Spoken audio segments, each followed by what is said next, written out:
Hello everyone. Welcome to the What If Anime YouTube channel. Today, we're diving into an exciting new story that will take your imagination to the next level. Let's get started. What if Forest of Death was goddess and she fall in love with Naruto? Subscribe if you enjoy the video. And also check the description. So let's begin the story. The ancient trees of Training Ground 44 stretch toward the heavens, their massive trunks wider than three men standing shoulder to shoulder. Dappled sunlight pierced through the thick canopy, casting emerald shadows across the moss-covered forest floor. The air hummed with life, with danger. This was no ordinary woodland. The locals had another name for it, the Forest of Death. For centuries, it had watched the shinobi of Konohagakure. It had tasted their blood, heard their screams, witnessed their triumphs and failures. The forest had been there long before the village was founded, before the first ninja ever set foot on its soil. It had seen the rise and fall of clans, the birth of legends, the death of heroes. But the forest was more than just trees and beasts and poisonous plants. It was alive in ways that even the most spiritually attuned shinobi could not fully comprehend. At its heart, literally and figuratively, dwelled a consciousness, ancient and patient, curious and cruel, neither fully kami nor fully yokai. She was the living spirit of Training Ground 44, bound to its fate, existing in a state between material and immaterial. For eons she had been content to observe, to let the humans come and go, to watch them grow stronger or die trying within her domain. She had no name because she had never needed one. She simply was, as eternal and impassive as the mountain ranges that created the land of fire, until a boy with sunshine in his hair and ocean in his eyes crashed through her forest like a force of nature, louder, brighter, more alive than any human she had ever witnessed. A boy who carried within him a power as ancient as her own, though of a very different kind.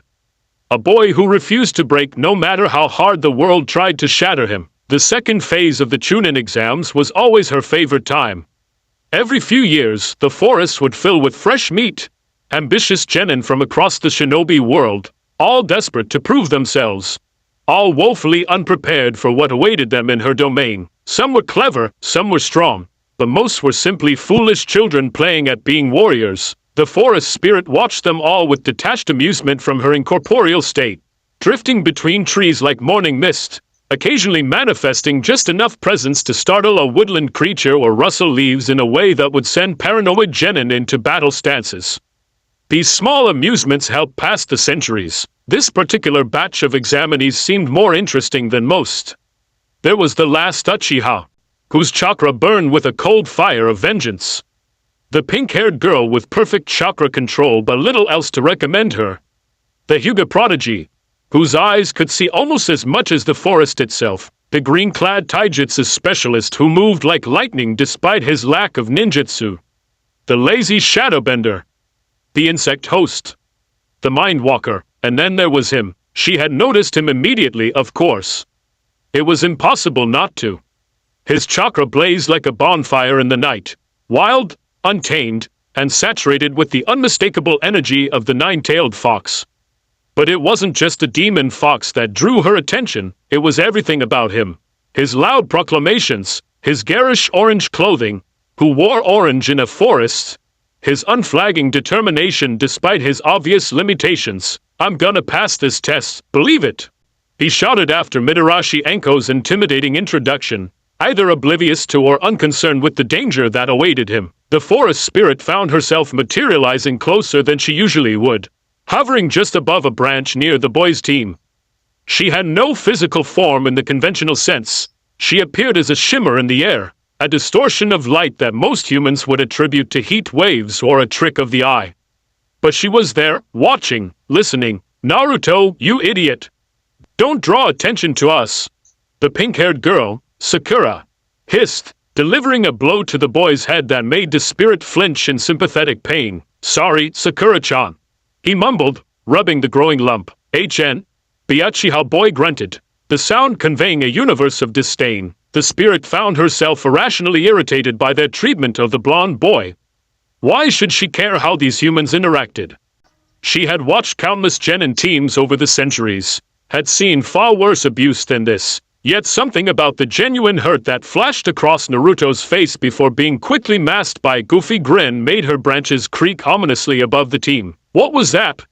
Sakura asked, her head snapping up. "Probably just the wind," Naruto suggested, though his hand had already moved to his kunai pouch. Sasuke activated his Sharingan, scanning the canopy. "We're being watched." The spirit retreated deeper into the forest, surprised at herself. She never interfered with the exams, never revealed herself to the participants. It was one of her own unspoken rules. Yet here she was, nearly dropping a branch on two genin because they had been unkind to their teammate. How strange. She followed Team 7 as they entered the forest, keeping a careful distance, but never letting them out of her awareness. They moved with the typical caution of fresh genin, alert but inexperienced, missing half the signs of danger around them while overreacting to harmless forest sounds. The first day passed without major incident for their team. They set up camp as the sun began to set, taking turns on watch. The spirit watched as Naruto volunteered for the first shift, seating himself on a gnarled root with a determined expression. "Don't fall asleep, Dobe." Sasuke warned before closing his eyes. "Like I would," Naruto retorted, but the Uchiha was already ignoring him. Sakura hesitated before lying down as well. "Just wake Sasuke-kun if anything happens, okay?" "Not me." Yeah. Naruto muttered, his smile dimming as his teammates drifted off to sleep. The forest spirit drifted closer, curious. Most genin betrayed some fear during their first night in the forest. The shadows grew longer, the sounds more menacing. The knowledge that enemies lurked in the darkness weighed heavier with each passing hour. Yet Naruto showed no sign of fear, only a bone-deep loneliness that seemed at odds with his earlier boisterous personality. He pulled out a small, battered thermos and poured himself a cup of instant ramen, using a tiny fire jutsu to heat it. The technique was clumsy, barely functional, but it got the job done. Not exactly a five-star meal, but it'll do, right? He murmured to himself, inhaling the steam with a genuine smile that made his entire face light up. The spirit found herself smiling in response, though she had no visible mouth in her current form. There was something captivating about his simple joy in the face of isolation. As the night deepened, Naruto's vigilance never wavered. If anything, he seemed more alert as the hours passed, his eyes scanning the darkness with surprising attentiveness. The spirit realized that despite his outward appearance of a fool, this boy was accustomed to watching his own back, to being alone in hostile environments. Just before his watch was due to end, a massive centipede, one of the forest's more unpleasant inhabitants, slithered toward their camp, attracted by the lingering scent of Naruto's ramen. The spirit tensed, preparing to witness the boy's panicked reaction or clumsy defense. Instead, Naruto silently formed a hand sign. 3 shadow clones appeared with barely a whisper of smoke, spreading out to surround the approaching predator. The real Naruto remained by his sleeping teammates, kunai drawn, ready to wake them if his clones couldn't handle the threat. The spirit watched, impressed despite herself, as the clones efficiently dispatched the centipede without making enough noise to disturb the camp.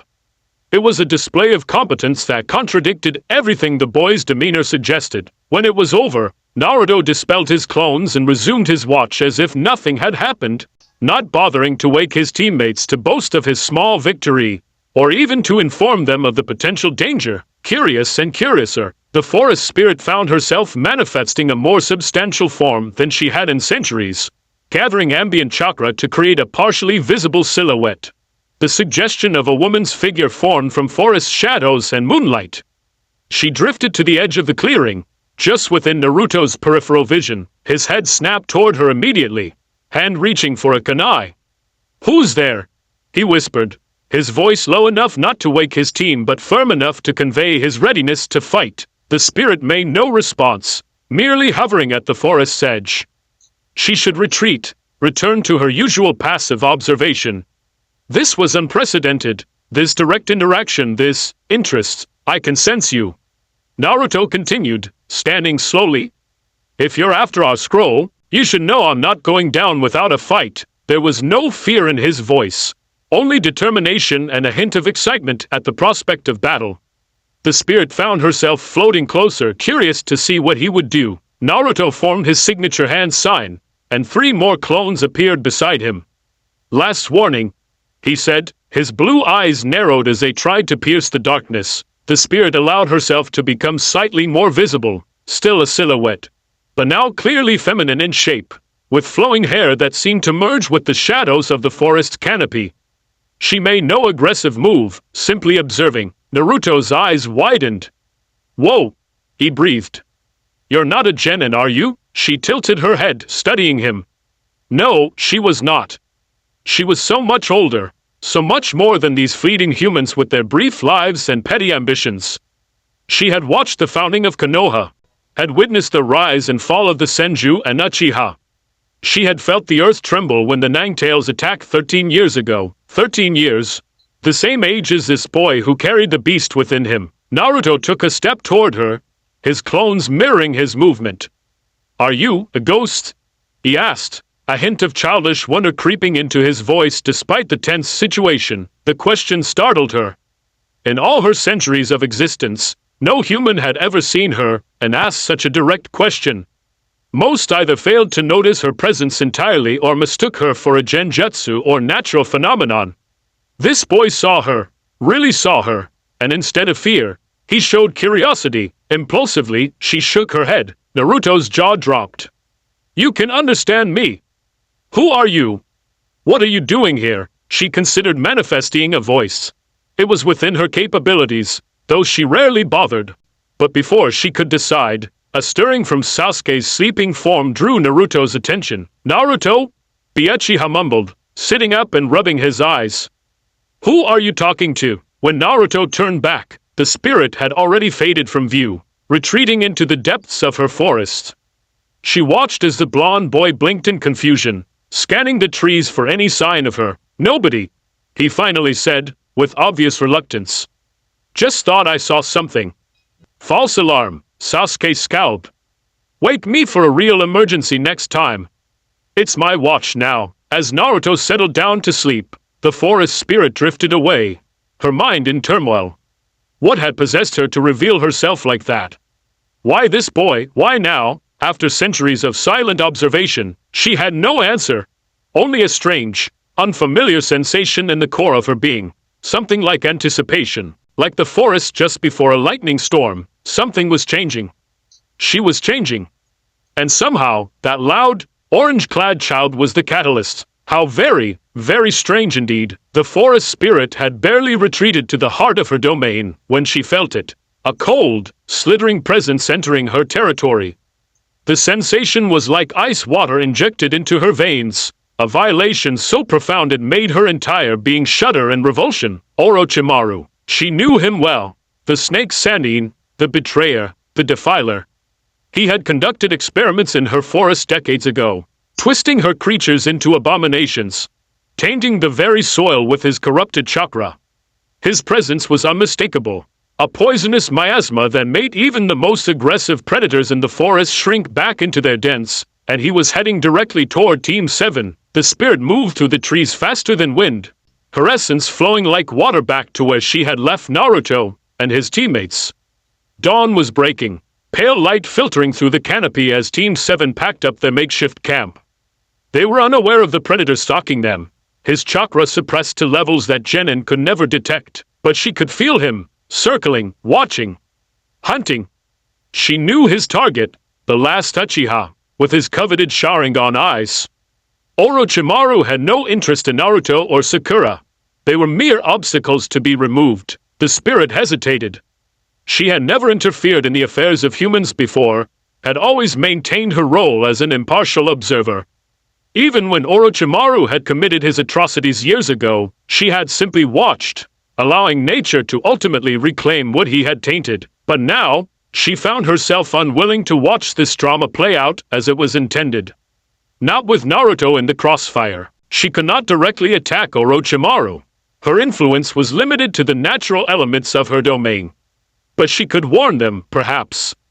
Or at least attempt to shift the coming battle to terrain that might give them the slightest advantage. The spirit manifested partially near Naruto, just enough to create a disturbance in the air that would catch his attention. The boy's head snapped up immediately, his eyes scanning the trees with surprising acuity. "You guys feel that?"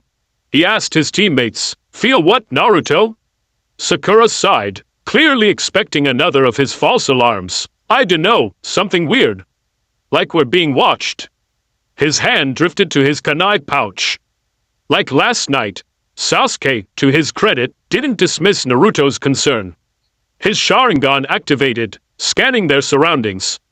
I don't see anything, but stay alert. We should move. The spirit drifted ahead of them, deliberately creating subtle disturbances. A branch swaying against the wind, leaves rustling with no animal to disturb them, leading them toward a clearing where at least they would have room to maneuver. Where the ancient trees she could influence more directly stood as silent sentinels. Team 7 followed the path unconsciously, drawn by Naruto's insistence that something feels off that way, and Sasuke's strategic assessment that more open ground would be advantageous if they were ambushed. They had barely reached the clearing when Orochimaru made his move. The massive wind jetsu tore through the forest with devastating force, separating Naruto from his teammates, and sending him crashing through branches and underbrush. The spirit felt his pain as he collided with one of her ancient oaks, the impact knocking the breath from his lungs. She hovered near him as he struggled to his feet, dazed but already forming hand signs for his shadow clones. His instincts were good, safety in numbers, gathering information before charging blindly back toward the danger. Sasuke! Sakura-chan! He shouted, his clones spreading out through the forests. The spirit wanted to tell him to run, to hide, that the predator in her forest was far beyond his capabilities. But she had no voice, and even if she could speak, she knew he would never abandon his teammates. Instead, she did something unprecedented. She deliberately manifested her chakra into the enormous snake Orochimaru had summoned to deal with Naruto, disrupting its connection to the forest floor, making the ground beneath it shift and crumble. It wasn't much, but it slowed the serpent just enough for Naruto to see it coming. Holy crap, that's a big snake! He yelped, leaping aside as a massive jaw struck where he had been standing. The battle that followed was a testament to the boy's sheer stubbornness. Outmatched in every way, he nevertheless fought with a creativity and determination that impressed even the ancient spirit. His shadow clones attacked from all angles, each dispelling providing him with information about his opponent, each sacrifice buying him precious seconds to plan his next move. When the snake finally caught him in its jaws, the spirit felt a surge of something hot and unfamiliar. Anger, perhaps, or fear for his safety. She pushed more of her chakra into the forest floor, causing roots to erupt beneath the serpent, tangling around its body. The distraction was minimal but sufficient. Naruto formed his cross-shaped hand seal inside the snake's mouth, and suddenly the serpent was bulging outward, filled beyond capacity with shadow clones until it burst in a shower of gore and smoke. Take that, you overgrown wallet! Naruto shouted, covered in slime but triumphant. The spirit felt an unfamiliar sensation ripple through her essence, something like pride, like joy in his victory. It was short-lived. She could feel the real battle raging where she had left Sasuke and Sakura. Orochimaru's chakra flaring with malicious intent. The Uchiha boy's desperate response. The girl's terror. Naruto sensed it too, his head snapping in that direction before he took off running, all fatigue forgotten in his concern for his teammates. The spirit followed, dreading what they would find. She knew Orochimaru, knew his methods, his cruelty. The genin were nothing to him, insects to be crushed or toys to be broken. They arrived to witness a scene from nightmares. Sakura knelt frozen in terror, tears streaming down her face. Sasuke fought valiantly but hopelessly against an opponent who was merely toying with him. And Orochimaru, wearing the face of a grass ninja, his disguise half melted to reveal the monster beneath, watched it all with sadistic amusement. Sasuke! Naruto roared, launching himself into the fray without hesitation. The spirit could only watch as Orochimaru casually batted the boy aside, sending him crashing into a tree trunk with bone-crushing force. Yet somehow, impossibly, Naruto staggered back to his feet, blood trickling from the corner of his mouth. Is that all you've got, Snake Face? He taunted, his voice raspy with pain. Orochimaru's attention shifted, his serpentine eyes narrowing. The Nine-Tails Jinchuriki. He mused. How interesting. Let's see if we can wake your tenant, shall we? His tongue, unnaturally long and prehensile, shot out, wrapping around Naruto's body and yanking him forward. The boy struggled, but couldn't break free as Orochimaru lifted his shirt to reveal the seal on his stomach. Five-pronged seal. The Sanin's fingers slammed into Naruto's abdomen, purple flames engulfing his fingertips. Naruto's scream echoed through the forest, a sound of such primal agony that the spirit felt it reverberate through her entire being. The trees trembled, leaves falling like rain, small animals fleeing in terror from the surge of twisted chakra. When Orochimaru casually tossed Naruto's limp body away, the spirit moved without conscious thought. She couldn't catch him.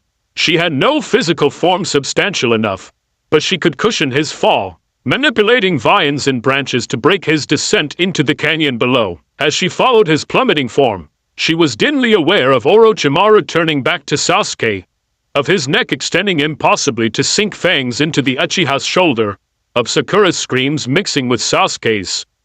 But her focus remained on Naruto, as he crashed through the foliage toward the river at the canyon's bottom. The boy hit the water hard, his body immediately swept away by the current.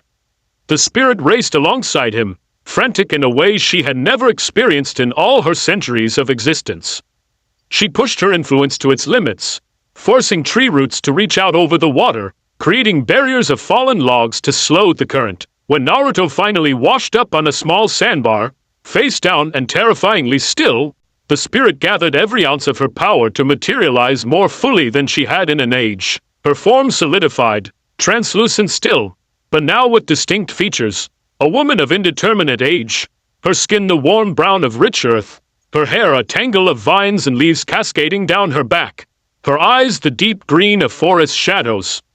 She knelt beside Naruto's prone form, her insubstantial hands hovering over him. She could not touch him, not really, but she could feel him, the flickering of his chakra, the labored beating of his heart, the water in his lungs.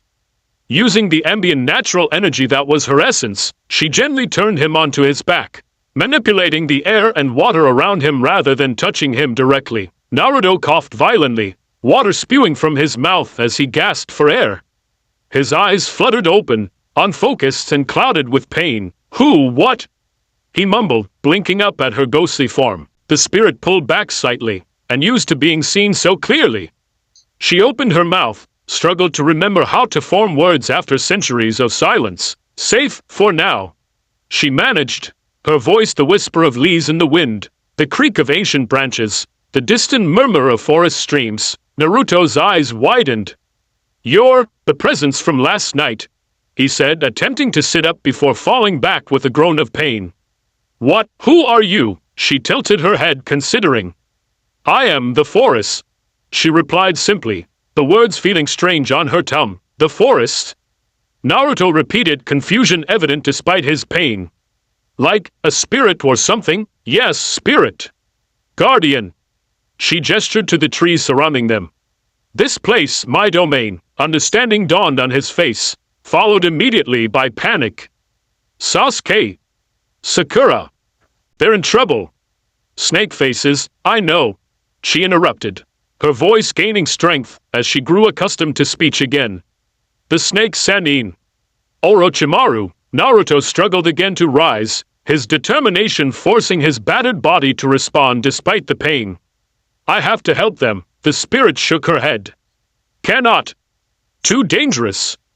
He is beyond you. I don't care." Naruto snapped, his blue eyes blazing with a fire that startled her. "They're my teammates. My friends. I won't abandon them." The ferocity of his loyalty shook her. How many humans had she watched over the centuries? How many had she seen betray each other for advantage, for survival? Yet this boy, barely into adolescence, was willing to face an opponent who could kill him with a thought. All for companions who had shown him little kindness. "You are injured." She tried again, gesturing to his body. The seal, damaged. Naruto's hand went to his stomach, his expression darkening. "Yeah, that bastard did something to me. I can't feel the fox's chakra at all." He gritted his teeth. "But I don't need it. I'll save them anyway." He forced himself to his feet through sheer willpower, swaying dangerously. The spirit rose with him, her translucent form towering over his small, battered body. "Please, he said, looking up at her with eyes that somehow combined desperation and determination in equal measure. If you're really the guardian of this forest, help me find them. Help me save them. The spirit hesitated. Interfering directly in human affairs went against everything she had ever done, every principle she had maintained for untold centuries. She was a watcher, a preserver of balance, not a participant in their fleeting dramas. And yet, why? She asked finally. Why risk yourself? The Uchiha does not value you. The girl sees only him. Naruto's expression softened, a sad smile touching his lips. That doesn't matter. They're precious to me. That's reason enough. Precious. The word echoed through her being like a stone dropped into still water, ripples spreading outward to touch parts of her ancient consciousness that had lain dormant for eons. When was the last time anything had been precious to her? When had she last felt connection, attachment, the drive to protect something not because it was part of her domain, but because it mattered to her heart? Had she ever? Please, Naruto said again, taking a stumbling step forward before his legs buckled beneath him. The spirit caught him, not physically, but with a cushion of manipulated air and chakra that kept him from collapsing face first onto the sand. She lowered him gently back to a sitting position. Rest, she commanded, surprising herself with the authority in her voice. Heal. I will find your teammates. Relief washed over Naruto's face. Thank you. But I need to go too. No. She cut him off. Too weak now. Would only endanger them more. His face fell. But he couldn't argue with her logic, especially when he could barely remain conscious. Fine. But promise you'll come back for me as soon as you find them. Promise you'll help me get to them. The spirit considered him for a long moment. Making promises to humans, forming any kind of pact with them, was yet another line she had never crossed. Yet she found herself nodding. I promise, she said, the words sending a strange thrill through her incorporeal form, as if the vow itself had changed something fundamental in her nature. Naruto's smile was like sunshine breaking through storm clouds. Thanks. What should I call you? The question caught her off guard. A name? She had never needed one before. I am the Forest of Death, she said simply. Naruto made a face. That's not a name, that's a place. You need an actual name if we're gonna be friends. Friends? The concept was so foreign to her that she could only stare at him. How about Shinrin? He suggested. It means forest, right? Simple, but it fits. Shinrin. The spirit rode the name through her consciousness, tasting it, testing how it felt. It was strange to have a designation other than her function, yet not unpleasant, acceptable. She finally said.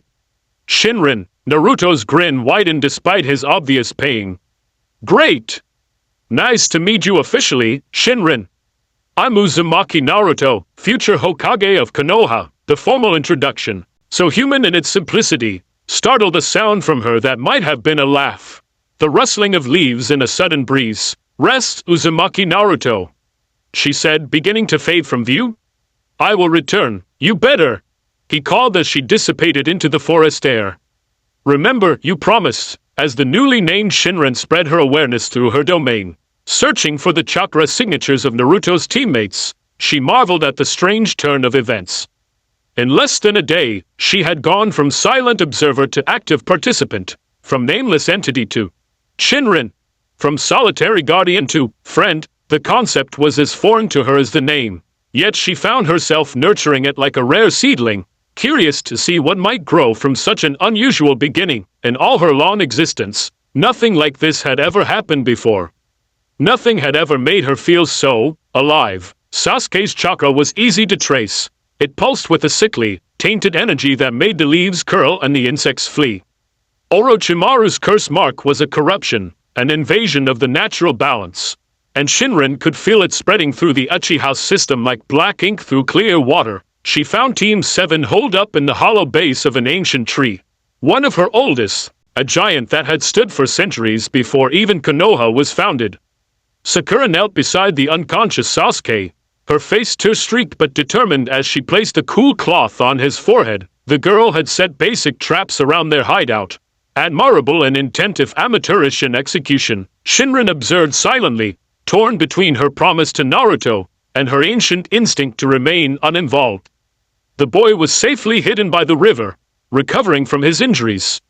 She could simply watch over these two until their teammate returned on his own, maintaining her traditional role as silent guardian, but something had changed within her. The seed Naruto had planted with his friendship, his determination, his selfless concern for those he called precious, it had taken root, unfurling tender shoots through her ancient consciousness. When Sakura looked up sharply, sensing a presence, Shinran made her decision.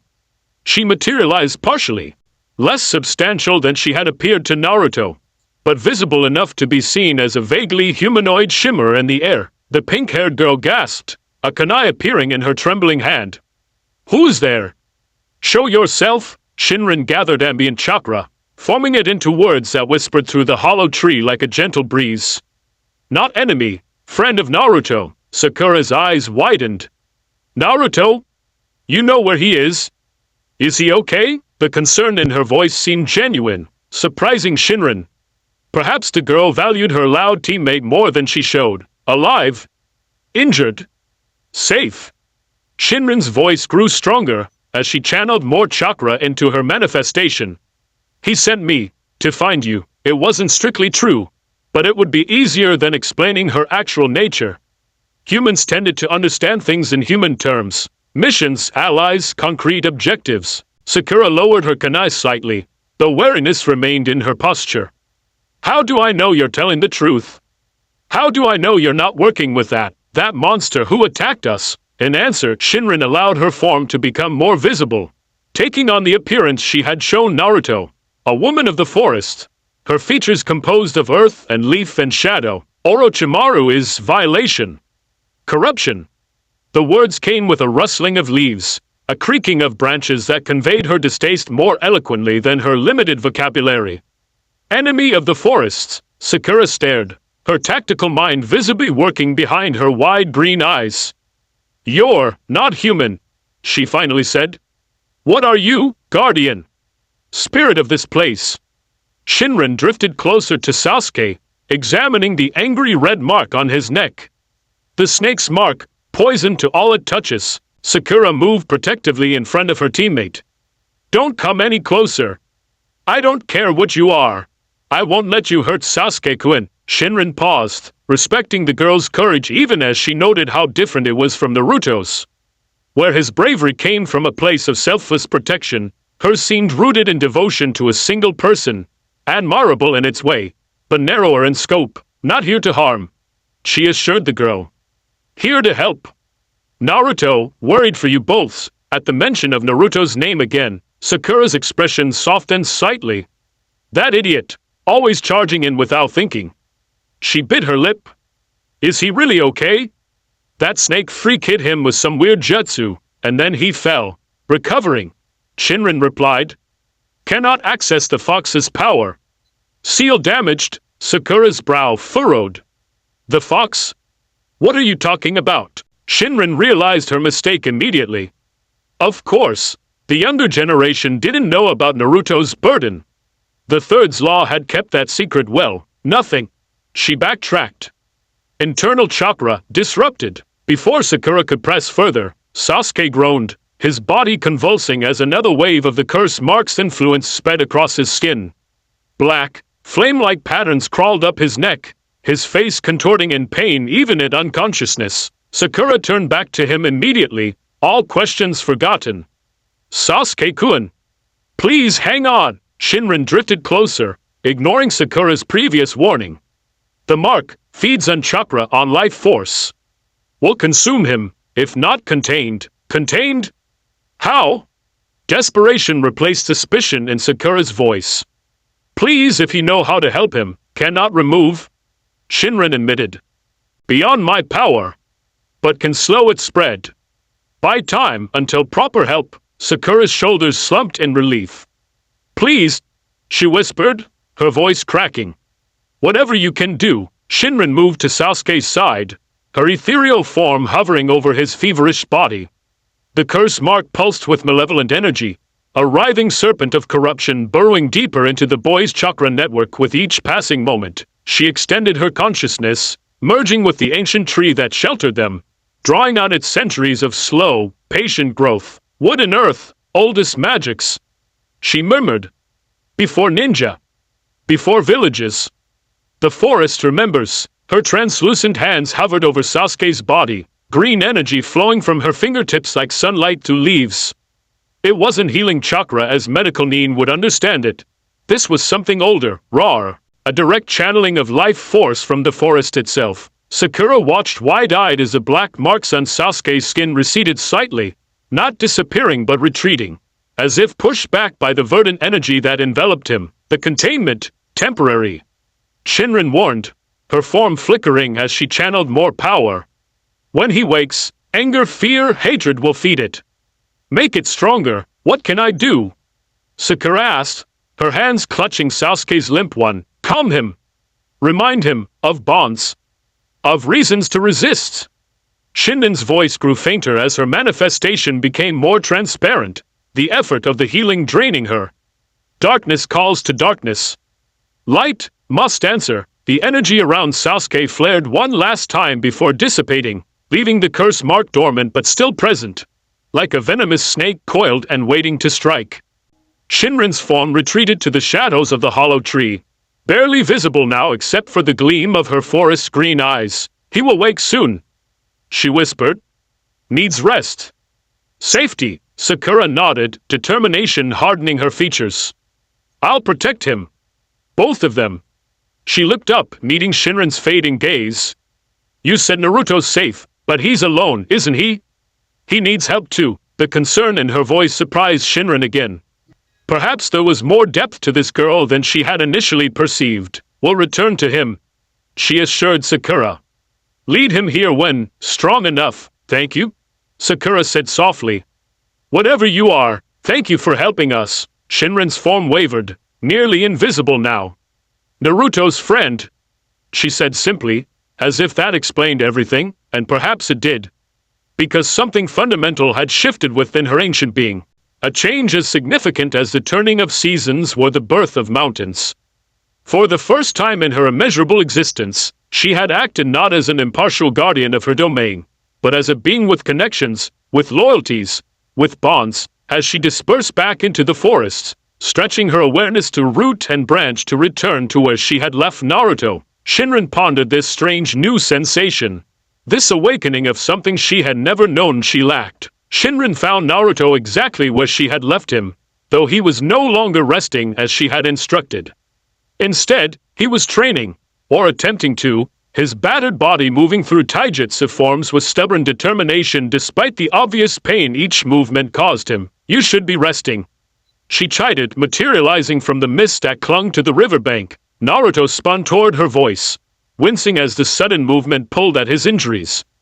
His face lit up when he saw her. Shinran, you're back.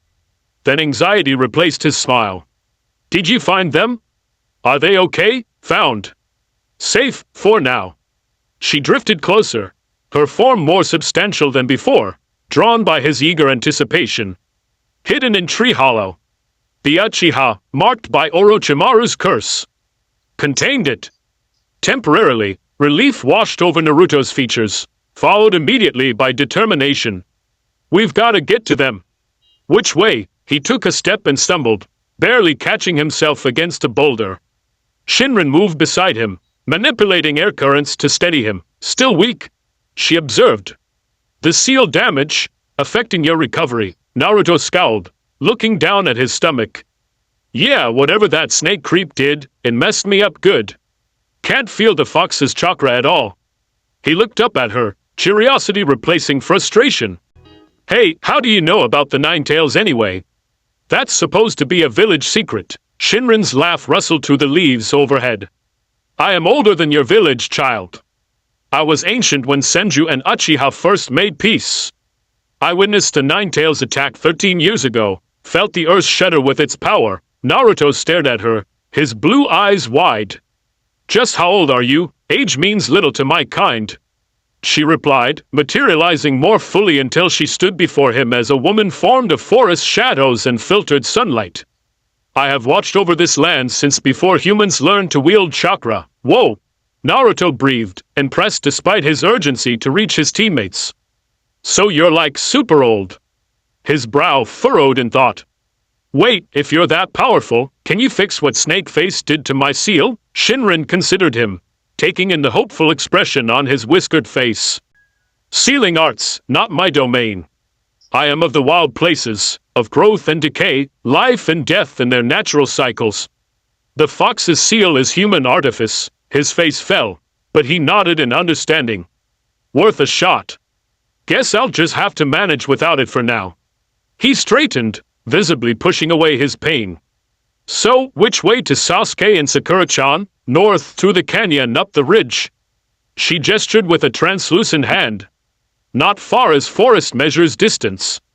Far, in your condition, Naruto grinned, that indomitable spirit shining through despite everything. Then we'd better get moving. No time to waste. He took another step and nearly collapsed, his face straining of color as his knees buckled beneath him. Shinrin caught him with a cushion of manipulated air, holding him upright. Foolish, she scolded, but there was no real anger in her voice.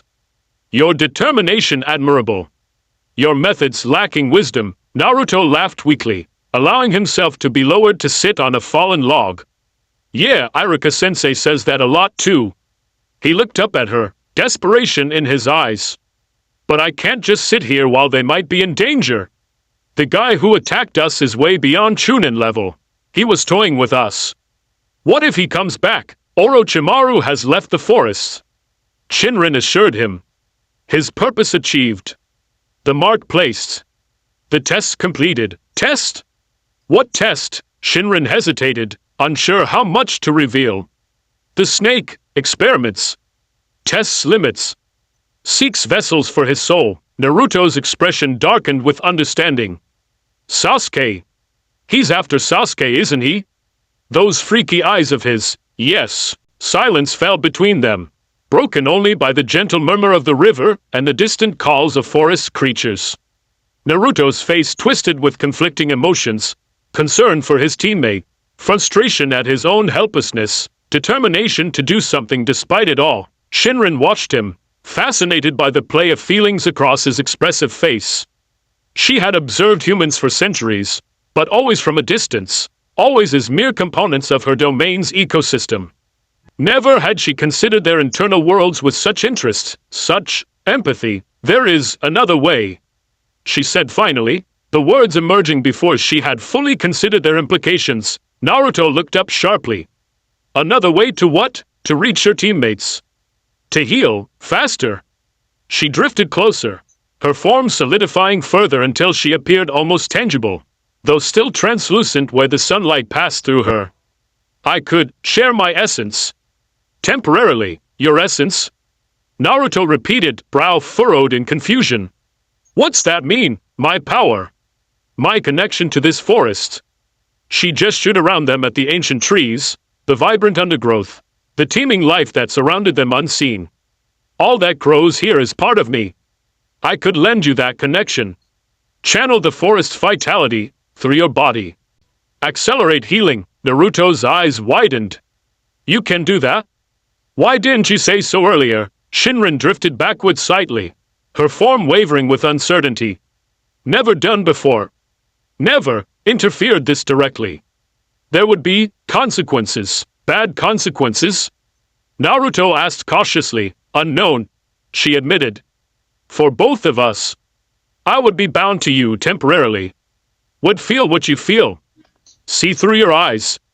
You would carry a piece of me. Understanding dawned on Naruto's face. So it's like you'd be inside me? Along with the fox, not possession. She clarified quickly. Symbiosis. Mutual aid. I remain myself, you remain yourself. But connected. Linked. Naruto considered this, his head tilted thoughtfully. It struck Shinrin that despite his impulsive nature, he was taking the time to think this through. Perhaps the experiences of already sharing his body with one powerful entity had taught him caution. Would it hurt you? He asked finally, surprising her with his concern. Me? No human had ever considered her well-being before. They took from the forest, used it, feared it sometimes, but never worried for it. Yeah, you. Would linking with me hurt you? Especially with the fox already in there? I don't want to cause you pain after you've helped me. The sentiment warmed something deep within her ancient consciousness. No pain, she assured him. But change. I would be less detached. More involved. Breaking ancient patterns, Naruto grinned. Change can be good, you know. Maybe you've been all detached for too long. His expression grew serious again. But I won't ask you to do something you're not comfortable with. It's your choice. Your choice. Again, he surprised her. Humans typically demanded, took, commanded.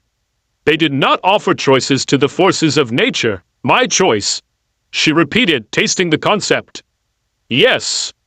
I choose to help. To change. She extended a translucent hand toward him. If you accept. Naruto's smile blazed like sunlight through storm clouds. I accept. Let's do this, Shinrin. He reached for her hand without hesitation. Their connection was not physical. Her form was still too insubstantial for true contact. But as his fingers passed through her spectral hand, something profound happened. Power surged between them. Her ancient, verdant energy flowing into his body like a spring flood, his vibrant, chaotic chakra reaching into her being with unexpected warmth. Naruto gasped, his back arching as green energy suffused his body, wrapping around him like living vines, seeping into his wounds, flowing through his chakra network. His hair seemed to rustle though there was no wind, and for a moment, his blue eyes gleamed forest green. Shinrin felt the link snap into place, a bridge between two vastly different existences. Suddenly she was experiencing sensations she had never known, the solid weight of a physical body, the rhythmic beating of a heart, the rush of breath and lungs, the sharp clarity of human senses focused to a single perspective rather than her usual diffuse awareness. And beyond the physical, she felt emotions, Naruto's emotions, washing over her with overwhelming intensity. His determination, his hope, his concern for his friends, his loneliness, his hidden pain, his boundless capacity for joy, all flowed through her like a river of light, illuminating corners of her consciousness that had lain dormant for millennia. It was terrifying. It was exhilarating. It was utterly, irrevocably transformative. When the initial surge subsided, Naruto slumped forward, breathing heavily. Whoa! He managed, blinking rapidly. That was intense. Shinrin's form had changed. Still translucent, but now tinged with gold, as if Naruto's sunny nature had infused her very essence. Yes, she agreed, her voice stronger, clearer, more human than before. We are connected now. Naruto stood, his movements already more fluid, more energized. The cuts and bruises on his skin were visibly healing, leaves and tiny flowers seemingly growing from the wounds before dissolving into healthy flesh. This feels amazing, he exclaimed, flexing his fingers in wonder. It's different from the fox's chakra. That always feels hot and angry. This is like being part of everything. He spun in place, taking in the forests with new eyes. I can feel the trees breathing. Shinrin nodded, experiencing the strange dual sensation of seeing him from outside while simultaneously feeling what he felt. The forest welcomes you, recognizes you as mine. A faint blush colored Naruto's whispered cheeks at her choice of words, though she hadn't meant them in the possessive way a human might interpret. So I'm Mike, honorary forest now? He joked, temporarily. She reminded him. The link will fade when its purpose is fulfilled. For some reason, the thought brought a pang of something like sadness to her consciousness. Another new sensation to catalog in this day of transformations. Naruto nodded, his expression growing determined again. Right. Purpose, find and help Sasuke and Sakura-chan. He looked around, orienting himself. You said north through the canyon, yes. I will guide you. Through the link, you will know the way. She drifted beside him as he began to move, his steps already more confident, more balanced. The forest will not hinder you now. Its dangers will pass you by, as if to demonstrate. A massive tiger stepped out of the underbrush ahead of them, one of the forest's most feared predators. Instead of attacking, It regarded Naruto with unusual calm before dipping its head in what almost appeared to be deference, and slipping away into the shadows. Naruto's jaw dropped. Did that tiger just bow to me? It recognized my essence within you. Shinran explained, a hint of amusement in her voice. The beasts of this forest are extensions of my will in some ways. Not controlled but influenced. That's so cool. Naruto exclaimed, his childlike wonders shining through despite their serious mission. Hey, does this mean I can talk to trees now? Or make plants grow super fast? Shinran's laugh rustled through the leaves around them. Not quite so dramatic. But yes, the green living things will respond to you. Slightly. And your senses are enhanced. As they traveled through the forest, Naruto experimented with his temporary abilities, touching trees and feeling them respond with subtle movements, sensing the presence of animals before seeing them, instinctively avoiding dangerous plants that would have been invisible to normal perception. For Shinran, the experience was equally novel. She had never moved through her domain at human pace, constrained to a single path, a linear journey. Always before she had been everywhere and nowhere, her consciousness spreading through root and branch across her entire territory. Now she was focused, localized, experiencing the forest one step at a time through Naruto's perspective. It was limiting, yet strangely exhilarating. So, Naruto said as they scaled a steep, rocky slope, his movements nimble despite the difficult terrain. You've been watching over this forest forever, huh? Don't you get bored? The question had never occurred to her. Boredom, a human concept. Time moves differently, for my kind. Watching the seasons change, trees grow, lives begin and end, is purpose, not tedium, still sounds pretty lonely.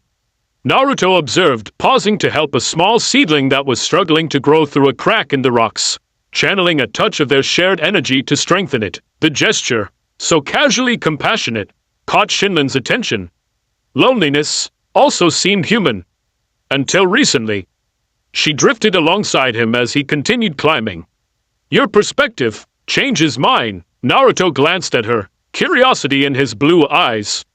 What do you mean? How to explain concepts she was only beginning to understand herself? I have observed, but not connected. Watched lives unfold, but remain separate. Your emotions, through our link, they awaken echoes. Possibilities, so you're saying I'm a good influence? Naruto grinned mischievously. Don't let Iruka-sensei hear that. He'd never believe it. This Iruka, he is precious to you. Shinran observed, feeling the wave of affection that passed through Naruto at the mention of the name. Yeah. Naruto's smile softened. He was the first person to really see me, you know. Not the fox, not the troublemaker, just me. Through their link, Shinran caught flashes of memory. A kind face with a distinctive scar across the nose, shared meals of ramen, gentle scolding mixed with genuine pride, the weight of a forehead protector bestowed with tears and a smile. To be seen. She murmured. Truly seen. A powerful gift, it is. Naruto agreed, his voice unusually quiet. Then he brightened. And now I've seen you. Even though nobody else does, this simple statement struck her with unexpected force. Yes, this boy had seen her, had spoken to her, named her, befriended her, when all others had passed through her domain oblivious to her existence, or sensing her only as a vague unease, an unseen watching presence. Before she could respond, Naruto froze, his head tilting as he focused on something beyond normal hearing. Someone's fighting, he said, suddenly alert. That way, he changed direction, moving with renewed urgency through the underbrush. Shinran extended her awareness, connecting with the trees ahead, and sensed a disturbance, chakra flaring in combat patterns, the forest floor disturbed by rapid movement. Not your teammates. She told him, recognizing the signatures. Others. Exam participants, they might need help. Naruto insisted, not slowing his pace. Shinran was puzzled. Not your concern. Not your battle. Why divert from your goal? Naruto shot her a look of surprise. Because someone might be in trouble. Isn't that reason enough? Again, he challenged her ancient perspective with his simple human compassion. The Chunin exams had always been a test of survival, a culling of the weak. She had watched countless genin teams fall over the centuries, and never considered interfering. The exam's nature is competition. She reminded him. Some must fail for others to succeed. Yeah, but that's about skill and completing the mission. Naruto argued, leaping over a fallen log without breaking stride. It doesn't mean we should just let people get killed if we can help it. Shinrin said nothing, but she followed, curious to see what would unfold. How this boy's intervention might change the expected patterns of the test. Through their link, she felt his absolute conviction, his unquestioning certainty that helping others was the right choice, regardless of how it might affect his own goals. They burst into a small clearing to find a scene of impending violence. 3 genin from the Sound Village had cornered a lone leaf genin, a girl Shinrin recognized as a weapons specialist from the green-clad boys' team. The girl was already injured, blood trickling from a cut on her forehead, her back against a massive tree trunk as she desperately flung kunai at her approaching attackers. "Hey!" Naruto shouted without hesitation, drawing all eyes to him. 3 against 1? That's pretty pathetic, don't you think? The Sound Ninja turned toward him, their expressions shifting from surprise to contempt as they took in his battered appearance and solitary presence. "Look what we have here." The bandaged one sneered. "A little leaf trying to play hero. Run along, kid, before you get hurt." Naruto's grin was feral, confidence radiating from him as he formed his signature hand sign. Shadow Clone Jetsu. The clearing exploded with orange-clad duplicates. 20 Narutos surrounding the Sound team with identical challenging grins. The female Sound Ninja stepped back in surprise, while the large one with spiky hair merely cracked his knuckles in anticipation. "More targets just means more fun," he growled. The bandaged one, clearly the leader, narrowed his eyes, reassessing the situation. "Dosu Zaku, be careful. This is the Ninetales brat." Shinrin felt Naruto's spike of anger through their link, his chakra flaring at the dismissive label. But there was something else there too, a strategic assessment, a calculation that surprised her. This boy who seemed so impulsive was actually thinking several steps ahead. "So you've heard of me?" Naruto replied, his clones shifting subtly into a formation Shinrin recognized from watching countless ninja battles, a classic encirclement pattern. "Then you know you're outmatched. Why don't you just hand over your scroll and we can all walk away?" The weapons specialist girl looked at Naruto with shock and growing hope. "Naruto? What are you doing here? Just passing by, Tenten," he called cheerfully, never taking his eyes off the Sound Ninja. "Thought I'd drop in and say hello."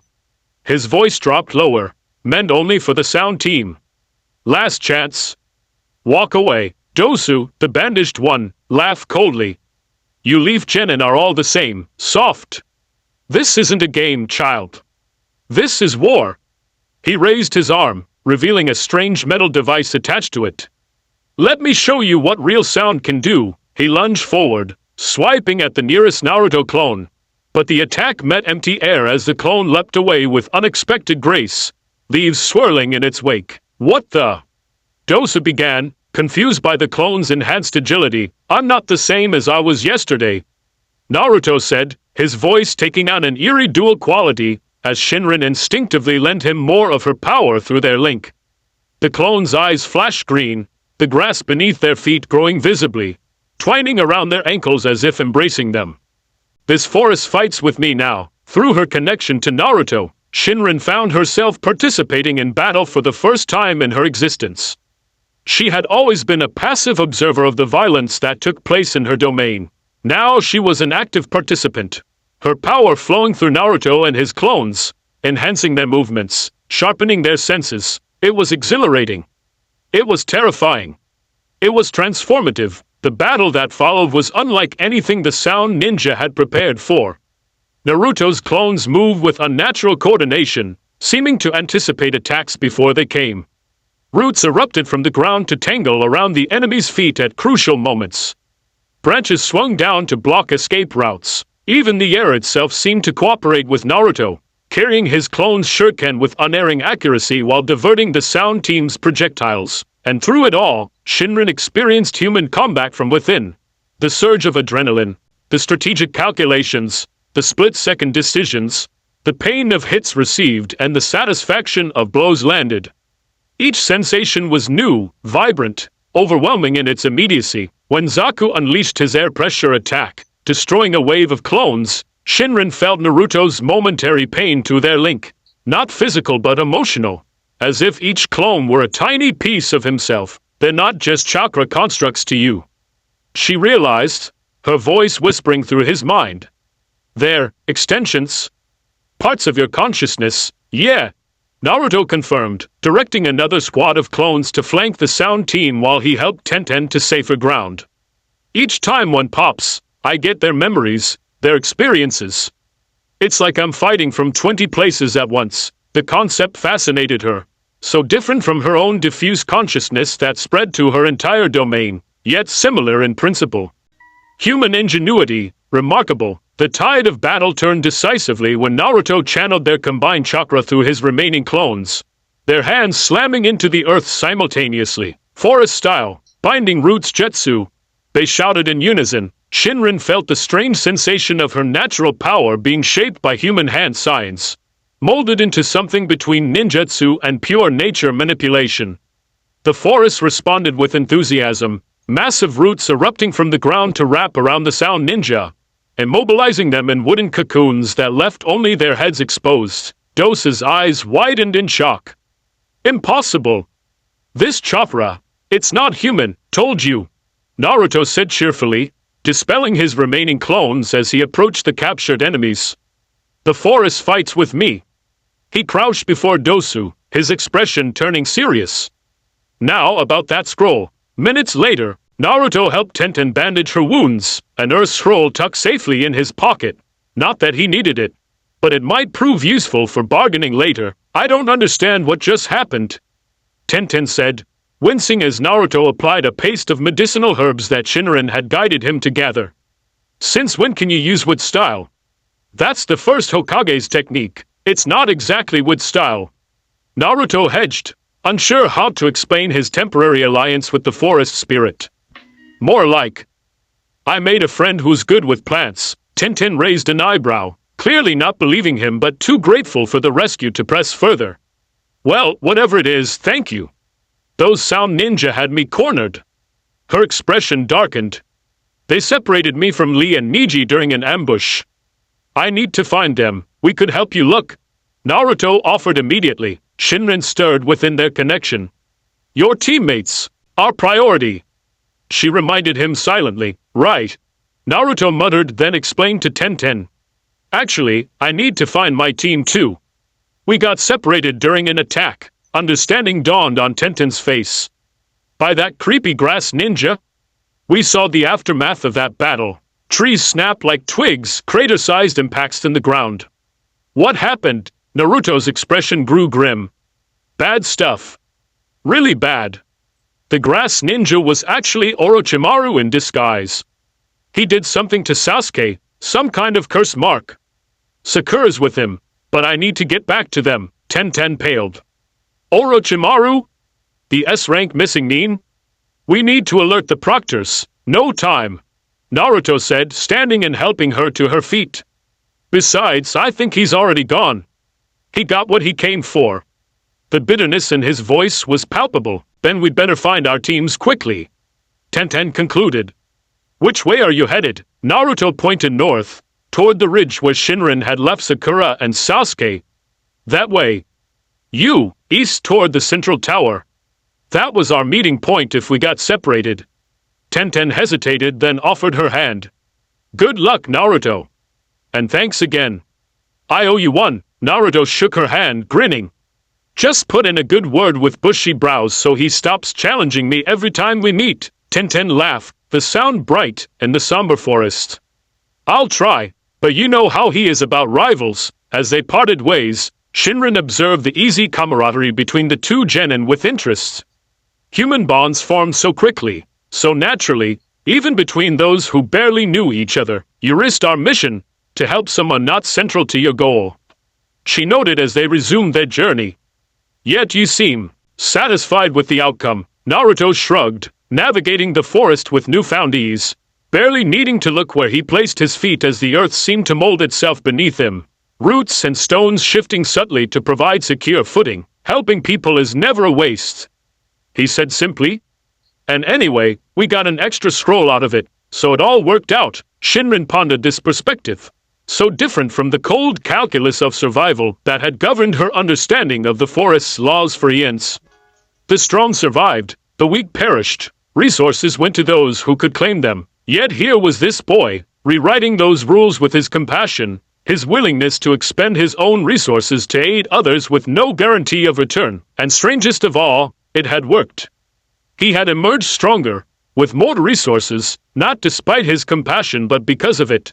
Ten now owed him a favor. An alliance had been formed, information exchanged, an extra scroll acquired. Perhaps human strength operated on principles she had not fully comprehended in all her centuries of watching.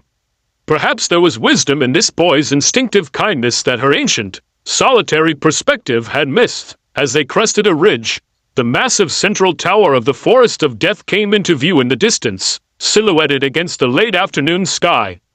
Closer, just past the next ravine, lay the ancient hollow tree where Sakura guarded the unconscious Sasuke. "We're close," Shinran said aloud, her form shimmering beside Naruto as they paused to survey the landscape. Naruto nodded, a smile breaking across his face. "I can feel them." Sakura's chakra is steady, but Sasuke's is all weird and flickery, the curse mark still active though contained. Shinran drifted ahead slightly. "Hurry. The girl grows tired." Has fought to protect him. Naruto needed no further encouragement. With a burst of their combined energy, he leapt forward, bounding down the ravine slope with inhuman agility, each step precise and confident despite the treacherous terrain. The forest seemed to bend around him, branches moving aside, roots providing stepping stones across a small stream, undergrowth parting to create a clear path. As they approached the ancient tree, however, Shinran's awareness suddenly flared with warning. "Stop!" she commanded, her form solidifying before Naruto. "Danger ahead!" Naruto skidded to a halt, instantly alert. "What kind? Where?" 3 chakra signatures, surrounding the hollow tree. Unfamiliar. Hostile intent. She extended her consciousness to the nearby vegetation, sensing the intruders. "Sound ninja. The ones from before have allies." Naruto's expression hardened. "They followed Tenten's trail to find her teammates, but stumbled on mine instead." His hands curled into fists. "They're after Sasuke, aren't they?" "Yes," Shinran confirmed. "They speak of the mark. They serve Orochimaru." Rage flashed across Naruto's face, his whisker marks darkening momentarily. "Not if I can help it." He formed his cross-shaped seal, ready to create an army of clones. Shinran placed her translucent hand over his, stopping him. "Wait. Observe first. Plan." She nodded toward a massive oak to their right. "Climb. See the battlefield. Then decide." Naruto looked like he wanted to argue, but after a moment he nodded, recognizing the wisdom in her advice. With their shared power guiding him, he scaled the ancient oak without making a sound, the tree itself seeming to shape handholds for him as he climbed. From their elevated position, they could see the hollow tree where Sakura maintained her lonely vigil.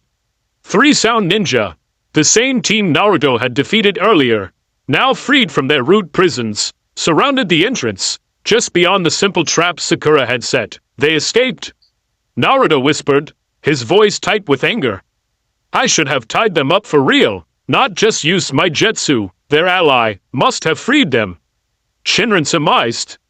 "The female has bruises where the roots held her." They watched as Dosu, the bandaged leader, motioned for his teammates to spread out, preparing to attack from multiple angles. "Wake the Uchiha," he ordered, his voice carrying faintly to Naruto's enhanced hearing. "That's our mission. Orochimaru-sama wants to see how the curse mark affects him in battle." "Sick bastards," Naruto muttered. "They're just using Sasuke as a guinea pig." "Guinea pig?" Shinran asked, unfamiliar with the term. "Test subject. Lab rat. They don't care if he gets hurt or dies. They just want data for their creepy snake boss." Naruto's chakra flared with protective fury. "I'm not gonna let them touch my friends." Shinran felt his determination to their link, but also something deeper, a strategic assessment forming in his mind, surprising her again with its clarity. 3 opponents. We defeated them before, but they'll be more cautious now. Naruto's eyes narrowed as he studied the battlefield. Sakura's exhausted, and Sasuke's out of commission. It's just me, us, Shinran corrected softly. Not just you. Naruto's gaze met hers, gratitude shining in his blue eyes. Right. Us. He looked back at the sound team. I could make 100 clones and overwhelm them, but they've seen that trick already. They'll be ready. His brow furrowed in concentration. We need something unexpected. Shinman drifted closer, her ethereal form shimmering with anticipation. The forest offers many weapons beyond roots and branches. A slow, mischievous grin spread across Naruto's face. Like what? Insects that devour chakra. Pollen that induces sleep. Fungi that release hallucinogenic spores. Shinman's voice carried a hint of predatory satisfaction that surprised even her.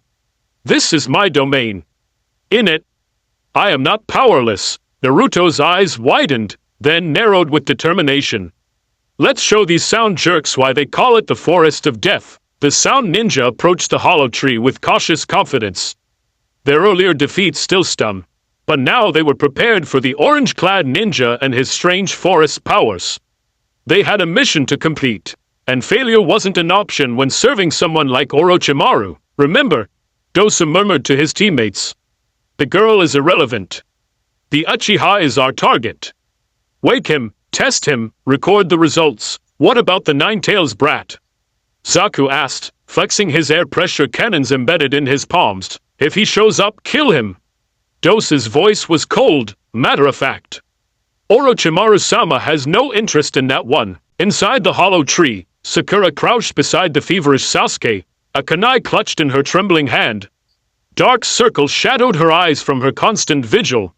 She could hear the sound ninja outside, their voices carrying through the ancient wood. Fear clawed at her throat, but she swallowed it down, positioning herself between Sasuke and the entrance. I won't let them take you, she whispered, her free hand gently brushing sweat-soaked hair from his forehead. High above, concealed in the branches of a massive oak, Naruto completed the final hand sign of a sequence Shinran had guided him through. Not quite traditional ninjutsu, but a hybrid technique channeling her essence through his chakra network. Forest style. Whisper of madness, he murmured, feeling their combined energy flow outward, seeping into the very air around the sound ninja. Microscopic spores, invisible to the naked eye, drifted downward, disturbed from the fungi growing on the underside of branches by their manipulated chakra. The sound ninja, focused on their approach, breathed them in without noticing. Dosa was the first to falter, his steps becoming unsteady. Something's wrong. He slurred, shaking his head to clear it. The forest around him seemed to pulse, colors growing unnaturally vibrant, shadows deepening into menacing shapes. What's happening? Kin demanded, her own voice sounding distant and echoing to her ears. She spun around, suddenly convinced someone was standing right behind her, only to find empty air. Or was it? The shadows seemed to move, to reach for her with grasping fingers. Sokka fired his air cannons at imagined enemies, blasting chunks of bark from innocent trees. They're everywhere, he shouted, his eyes wild with hallucinations. Naruto watched from above, his expression a mixture of fascination and unease. Is this okay? He asked Shinran silently through their link. It seems kind of cruel. The forest is not kind, she responded, her voice rustling through his mind. Neither are they. This is mercy compared to what they intended for your friends. Below, the sound ninja's coordinated attack had devolved into chaos. Kin lashed out at Zaku, convinced he was an enemy in disguise. Dosa cowered from visions of serpents emerging from the ground beneath him.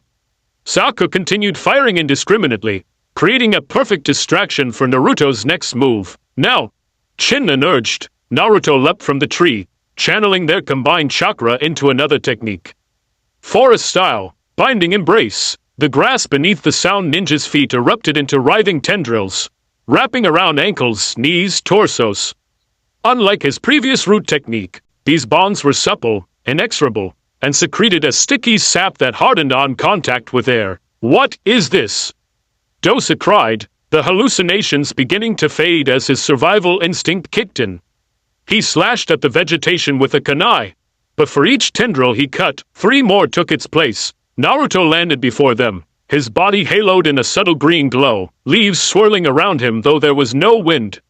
His blue eyes flashed with emerald fire as he stared down the immobilized sound team. "You guys just don't learn, do you?" he said, his voice carrying an uncharacteristic edge. Behind him, the hollow tree's entrance rustled as Sakura emerged cautiously, kunai raised. "Naruto?" she gasped, taking in the scene with disbelieving eyes. What did you? Hey, Sakura-chan." Naruto's serious expression broke into his usual grin as he turned to her. "Sorry I'm late. Took a little detour on the way here." The sheer normalcy of his greeting, contrasted with the supernatural display of power they just witnessed, left Sakura momentarily speechless. She stared at the vegetation still climbing over the struggling sound ninja, then back at her teammate. "You can use with style?" She finally managed. "Something like that." Naruto hedged. "It's temporary." "How's Sasuke?" Sakura's expression darkened. "Not good. He's burning with fever, and that mark keeps spreading across his skin before retreating again." Shinrin manifested partially beside Naruto, visible as a shimmering, feminine silhouette. "My containment, weakening. Must be renewed." Sakura jumped, kunai raised instinctively toward the apparition. "You again? The forest spirit, again?" Naruto looked between them, surprised. "You two met. She appeared after you fell." Sakura explained, lowering her weapon but remaining wary. "She did something to Sasuke's curse mark, contained it somehow." "You know her?" "Yeah. This is Shinrin," Naruto said with casual pride, as if introducing an ordinary friend. "She's been helping me.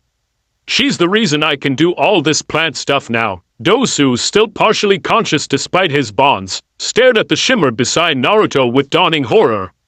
"The Guardian," he whispered. "The spirit of the forest. It's real. Orochimaru-sama said it might be, but we thought." "Silence," Shinrin commanded, her voice carrying the creak of ancient trees and the whisper of deadly predators. The vegetation around Dosu's mouth grew rapidly, sealing his lips. She turned to Sakura, her form solidifying further. "The Uchiha needs immediate attention. The mark festers. Burns through my previous barriers." Naruto moved toward the hollow tree. "Let me help. With our combined chakra, maybe we can." A scream from inside the tree cut him off. All heads turned toward the sound. A howl of raw agony that made the birds scatter from nearby branches. "Sasuke!" Sakura cried, rushing back inside with Naruto close behind. They found Sasuke convulsing on the ground, the curse mark glowing an angry red, flame-like pattern spreading across his skin. His eyes were open but unseeing, Sharingan activated and spinning wildly. "What's happening to him?" Naruto demanded, kneeling beside his rival. Shinrin manifested more fully, her translucent form hovering over Sasuke's thrashing body. The mark, consuming him. Fighting for control. Her green eyes narrowed. Orochimaru's will, asserting itself through the curse. "Can you stop it?" Sakura pleaded, trying to hold Sasuke still as another spasm racked his body. Shinrin hesitated. "Temporarily. But each time, the mark adapts. Grows stronger. Eventually, we'll overcome any barrier, then we need to get him to the village." Naruto decided. "To the old man Hokage. They'll know what to do." Sasuke's body suddenly went rigid, his back arching him possibly as a scream tore from his throat.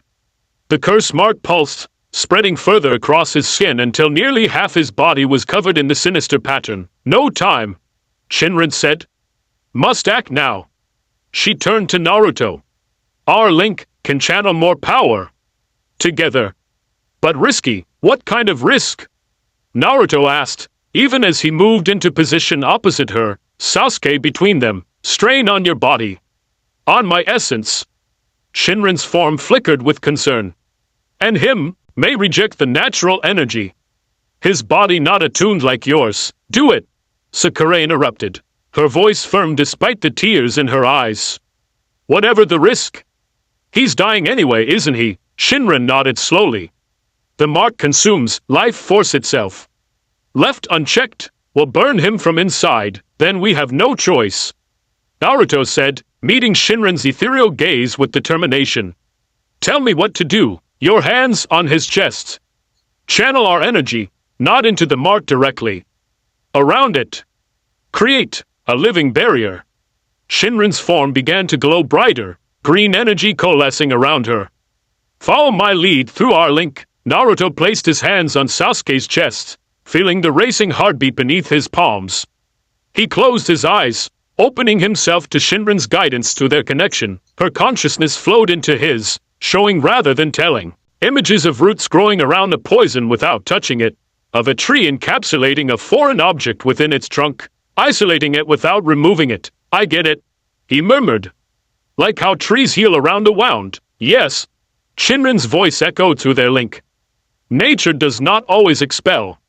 Sometimes contains. Neutralizes over time. Together, they channeled their combined energy into Sasuke's body. Green light flowed from Naruto's hands, seeping beneath the Uchiha's skin like luminous sap. Naruto gasped as he felt the malevolence of the curse mark, a slithering, predatory presence that tried to latch onto the incoming energy, to corrupt and consume it. Don't fight it directly. Shinran guided. Flow around it. Like water around stone, sweat beaded on Naruto's forehead as he followed her instructions, feeling their energy encircling the curse mark, creating layers of protection. Not destroying the foreign chakra but isolating it, containing it within a living barrier of their combined essence. Sakura watched in awe as patterns of green light appeared on Sasuke's skin, forming leaf-like shapes that surrounded the black curse mark. Where the two energies met, steam rose from Sasuke's body, but the green continued to advance, corralling the corruption. It's working, she whispered. Naruto didn't respond, his entire being focused on the task. Through his link with Shinran, he could feel the strain on both of them, his physical body burning through chakra at an alarming rate, her ethereal essence being pulled into a concentrated form it was never meant to maintain, but he could also feel Sasuke's condition stabilizing. The racing heartbeat steadied. The fever cooled. The convulsions subsided into occasional twitches. After what felt like hours but was likely only minutes, Shinran's voice whispered through their connection. Enough! The barrier will hold. For now, Naruto released the flow of energy, stumping backward with exhaustion. Sakura caught him before he could hit his head on the gnarled roots that formed the floor of their shelter. Naruto! Are you okay? Yeah. He managed, his voice raspy. Just tired. Really tired. Shinran's form had grown faint, barely visible even in the dim light of the hollow tree. The connection strained. My essence stretched too thin. Naruto forced himself to sit up despite his fatigue. Shinran? What's happening? Are you hurt? Not hurt? But changed. Her voice was distant, like wind through far-off branches. To focus so much of myself in one place, one purpose, alters the balance. Worry creased Naruto's brow. Will you be okay? A sound like rustling leaves might have been her laugh. Existence continues. Different now. More aware. Of limits. Of connections. Her fading form drifted closer to him. Rest. Recover your strength. The barrier will hold, long enough to reach your village. What about our link? Naruto asked, suddenly fearful that he might lose this unexpected connection. Remains but thinner. My power through you, lessened. Natural balance, reasserting. Shinran's form drifted toward the entrance of the hollow tree. Must expand consciousness again, throughout domain. Too concentrated here, will I see you again? The question burst from Naruto, surprising even himself with its intensity. Shinran paused, her fading silhouette turning back toward him. Yes. Different perhaps. But yes. A translucent hand reached out, almost but not quite touching his cheek. You have awakened much. In this forest. In me. Then she was gone, dissipating like morning mist under the sun, her consciousness spreading outward to reclaim her territory. Naruto stared at the empty space where she had been, a strange hollowness in his chest. He could still feel their link, but it was attenuated now, a whisper rather than a presence. Naruto? Sakura's voice pulled him back to the moment. What just happened? What was she? He turned to find her tending to Sasuke, who now supped peacefully, the curse mark visible but contained within a pattern of tiny, leaf-like symbols. It's a long story. Naruto sighed, moving to check on his rival. But the short version? The Forest of Death is alive. And for some reason, she decided to help us. Sakura looked skeptical but gestured to Sasuke's stabilized condition. Well, I can't argue with results. He was dying, and now... She placed a hand on his forehead. The fever's gone. He's just sleeping normally. The containment won't last forever. Naruto warned, remembering Shinran's caution. We need to get him to Konoha as soon as possible. We still need an Earth Scroll. Sakura reminded him. Naruto grinned tiredly, reaching into his pocket to pull out the scroll he'd taken from the sound team earlier. Actually, we don't. Sakura's eyes widened. Naruto! How did you? Like I said, long story? He leaned back against the curved inner wall of the hollow tree. But first, I need to rest. Just for a little while. Then we can head for the tower. As Sakura checked on the still immobilized sound ninja outside and Sasuke supped peacefully beside him, Naruto closed his eyes, reaching through the attenuated link he still shared with Shinran. Thank you. He sent out into the consciousness of the forest. Unsure if she could still hear him this way, a gentle breeze stirred the leaves around the hollow tree, carrying the faint scent of rich earth and growing things. It might have been coincidence, or it might have been an answer. Naruto smiled as he drifted into sleep, certain of one thing if nothing else. He would never look at forests the same way again. 3 days later, Team 7 stood within the central tower of the Forest of Death. Their scrolls successfully delivered. Their preliminary matches completed. Sasuke had been taken away immediately upon their arrival for treatment of the curse mark, while Naruto and Sakura had advanced to the finals of the Chunin exam through their respective victories. Now, as night fell over the forest, Naruto stood alone on a balcony overlooking the darkened trees. The full moon cast silver light across the canopy, transforming the Forest of Death into a sea of shadows and ghostly illumination. Beautiful, in its way, rather than merely threatening as he'd once perceived it. His connection to Shinran had faded further with each passing day, with each step away from the heart of her domain. He could still feel her, distantly, like the memory of a song rather than the music itself. The forest no longer bent to his will. Plants no longer responded to his touch. He was just Naruto again, ordinary, except for the demon sealed within his belly, and yet something had changed within him, too. He noticed things he'd never paid attention to before. The pattern of growth in a stand of trees, the relationship between predator and prey, the way living things adapted to their environment. Shinran's perspective lingered, a gift he hadn't expected and wasn't sure he deserved. Couldn't sleep either, huh? Naruto turned to find Sakura joining him at the railing. Her pink hair silvered by moonlight. She looked different somehow, older, more serious. The childish crush on Sasuke tempered by the reality of what they'd faced together. Just thinking, he replied, turning back to the view. Sakura leaned on the railing beside him. About your forest spirit? Naruto smiled faintly. Yeah. Wondering if she's out there watching us. You never really explained what happened between you two, Sakura said. 1 minute you're the same old Naruto, and the next you're controlling plants and talking to some kind of goddess. Naruto considered how to explain something he barely understood himself. She's not exactly a goddess. More like the forest itself, but aware. Conscious. He gestured toward the dark expanse of trees. She's been there forever, watching over everything that happens in her domain. Usually, she just observes. But this time, he shrugged. This time, she got involved, because of you. Sakura stated rather than asked, I guess. Naruto rubbed the back of his neck, embarrassed. I don't really know why. She said I was interesting. He laughed softly. No one's ever called me that before. Sakura studied him with thoughtful green eyes. You know, it is kind of interesting. Of all the people who've gone through that forest over the years, legendary ninja, Hokages, even Orochimaru himself, she chose to reveal herself to you. Naruto Uzumaki, the dead last of our academy class. Hey! Naruto protested, but without real heat. Sakura bumped his shoulder with hers. I meant it as a compliment, believe it or not.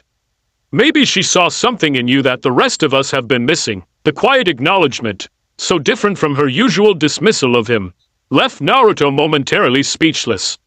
Before he could formulate a response, a familiar presence brushed against his consciousness, faint but unmistakable. Shinrin, his head snapped up, eyes scanning the treeling.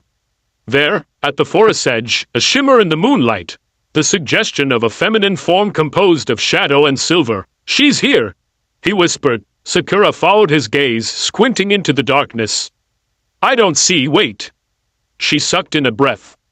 Is that her? Yeah. Naruto couldn't keep the smile from his face. Wait here. Before Sakura could protest, he vaulted over the balcony railing, landing with practiced ease on the ground below. The connection between them strengthened as he approached the forest boundary. Like a musical note growing clearer, purer with proximity, Shinrin drifted forward to meet him, her form more defined than he expected at this distance from her domain's heart. Moonlight passed through her translucent body, casting dappled shadows on the grass beneath her. You came, Naruto said, stopping a few paces away. Yes. Her voice was stronger too, less like rustling leaves and more like a human woman's, though still carrying echoes of wind through branches. The final test approaches. Wanted to see you before. I thought maybe you couldn't leave the forest. My power diminishes with distance. Consciousness, more difficult to maintain. She gestured to herself. This form costs much energy here. Naruto's brow furrowed with concern. Then you shouldn't strain yourself. I could have come to you, you know. Shinrin's laugh shimmered in the air between them. Concerned for my well-being? How human of you. Yet there was warmth in her voice, no mockery. Well, yeah. Naruto rubbed the back of his neck. We're friends, aren't we? Friends. She seemed to taste the word. Yes. New concept still. But accurate. Naruto grinned, then sobered. How's our link? I can feel it getting weaker every day. Distance. Time. Both strained the connection. Shinrin drifted closer, her form shimmering like heat waves in the moonlight. Natural energy returns to its source eventually, so it'll disappear completely. He couldn't keep the disappointment from his voice. Perhaps? Perhaps not. She tilted her head, studying him. You changed when we joined. Forest energy merged with your own. Altered your chakra. Subtly. Is that a good thing or a bad thing? Neither. Simply is. She reached out, her translucent hand hovering near his chest. Your chakra now carries an affinity for growing things. For life itself. Naruto's eyes widened. You mean I might still be able to use those forest techniques? Even without our link? With training? With understanding? Shinrin nodded. The seed is planted. How it grows depends on you. Hope bloomed in Naruto's chest. It wasn't just that he missed the power, though that had been incredible, but the connection itself, the sense of being part of something ancient and vast, of belonging to the natural world in a way he never experienced before. I'll work hard, he promised. I won't waste what you've given me, I know. Her voice carried absolute certainty. You value connection, growth. That is why.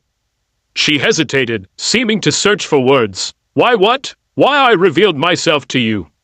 Why I intervened. Her form solidified slightly, features becoming more distinct. Eyes like deep forest pools, hair like tangled vines, skin the rich brown of fertile earth. Centuries watching humans, fighting, destroying, taking. Then you, seeing the forest, speaking to it, caring for a seedling struggling through stone. Naruto blinked, remembering the tiny plant he'd helped during their journey through the forests. Such a small gesture, he'd hardly thought about it at the time. That little plant? That's what caught your attention, one moment, among many. But revealing. Shinrin's expression grew solemn. You have tremendous power within you, Naruto Uzumaki. Both your own and the fox's. Yet you stop, for a struggling seedling. This fascinates me. Naruto shifted uncomfortably under her intense gaze. It's not that big a deal. It just seemed like the right thing to do, and therein lies the wonder. She drifted closer still, close enough that had she been solid, they would have been breathing the same air. Most with power seek to dominate. You seek to nurture. The moonlight seemed to intensify around them, casting Shinran in an ethereal glow that emphasized her otherworldly nature. Yet paradoxically, she had never seemed more present to Naruto, more real despite her insubstantial form. The coming days will test you, she continued, her voice taking on a prophetic quality. The snake's plans reach further than you know. The mark on the Uchiha, only the beginning. Orochimaru. Naruto growled, anger flashing through him at the memory of the Sanin's casual cruelty. What does he want with Sasuke? A vessel. A body to contain his corrupt soul. Shinran's form darkened momentarily, as if clouds had passed over the moon. He defies natural cycles. Cheats death through abomination. Horror dawned on Naruto's face as he understood. He wants to take over Sasuke's body? That's disgusting, yes. But not imminent. The mark prepares the vessel. Gradually, she looked toward the tower where medical ninja were treating Sasuke. Your Hokage's containment will help. But the Uchiha must resist, from within. His choice, ultimately. Naruto's hands clenched into fists. I won't let it happen.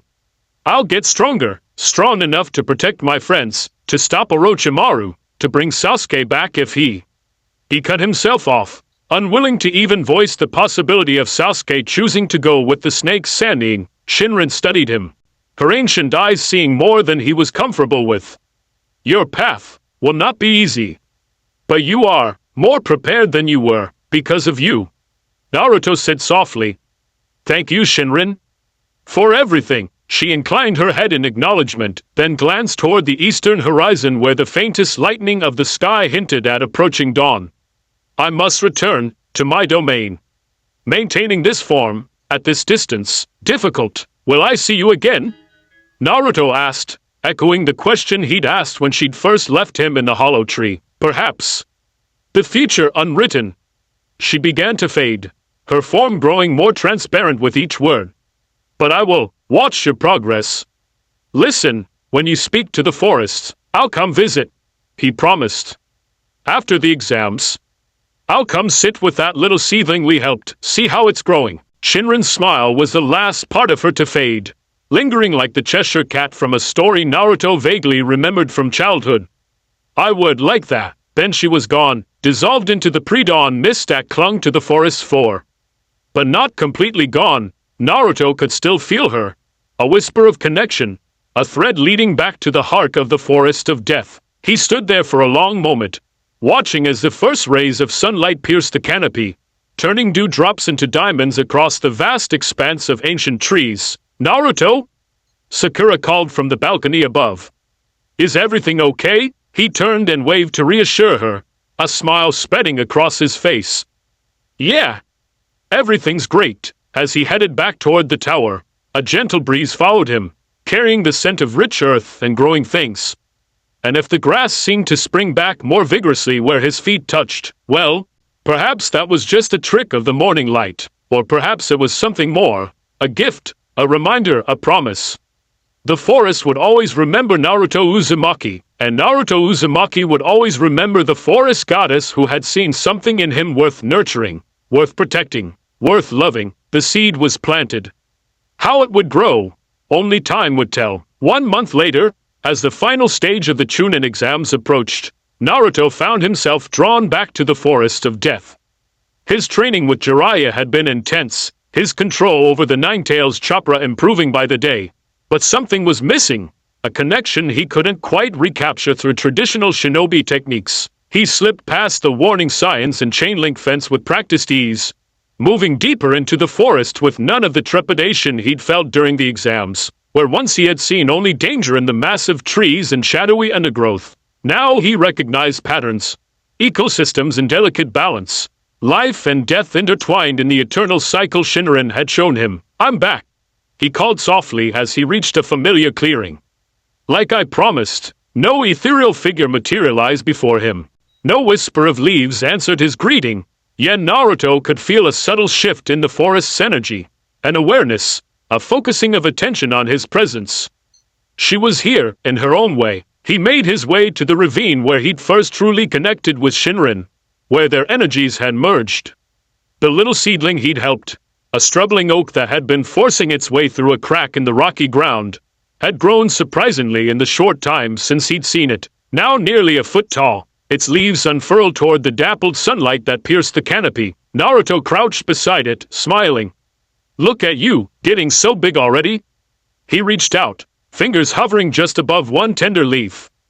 "I'd bet she's been taking special care of you, huh?" The leaf trembled slightly, bending toward his hand though there was no breeze. Naruto's smile widened. "I'll take that as a yes." He settled cross-legged beside the sapling, closing his eyes and focusing inward as Jiraiya had taught him.